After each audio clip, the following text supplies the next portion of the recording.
ఆవేశపడి మరీ అడ్డగోలుగా దొరికేయకండి.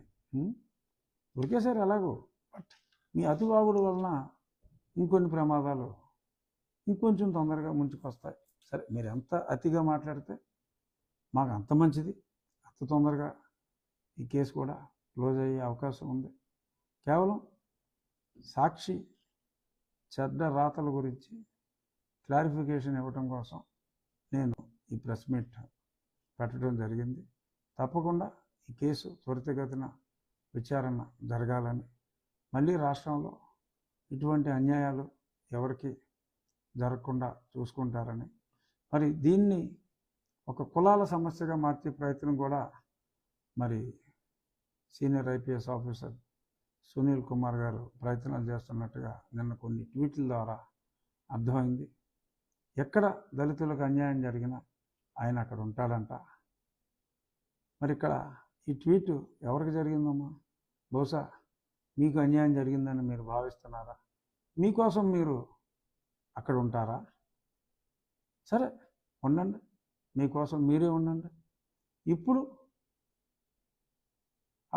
124A ఇప్పుడు లేదు, కానీ మరి అలాగా మీ మీద కేసు పెడితే మీరు ఒక వర్గాన్ని రెచ్చగొట్టే తుంటరి ప్రయత్నం చేస్తున్నందుకు డెఫినెట్గా మీరు ఏ వర్గాన్ని అడ్డంగా పెట్టుకోవాలనుకుంటున్నారో వాళ్ళే రియలైజ్ అవుతారు మీరు ఎంత కుసంస్కారం.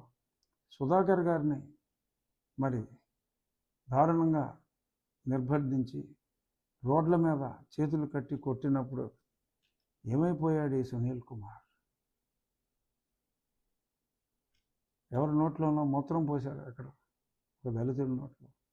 అప్పుడు ఏమైపోయాడు ఈ సునీల్ కుమార్? హెల్మెట్ లేదని కొట్టి చంపేశారు ఒక దళితుడిని. ఏమైపోయాడు ఈ సునీల్ కుమార్? అప్పుడు ఏమైపోయాడు ఈ సునీల్ కుమార్ అని సోషల్ మీడియా ఘోషిస్తోంది. ఇవాళ TV5 ఉదయం మూర్తి గారి డిబేట్లో కూడా ఆ విషయాన్నే మూర్తి గారు కూడా ప్రస్తావించడం జరిగింది. So people are watching, my dear Sunil Kumar, people are watching. I think your game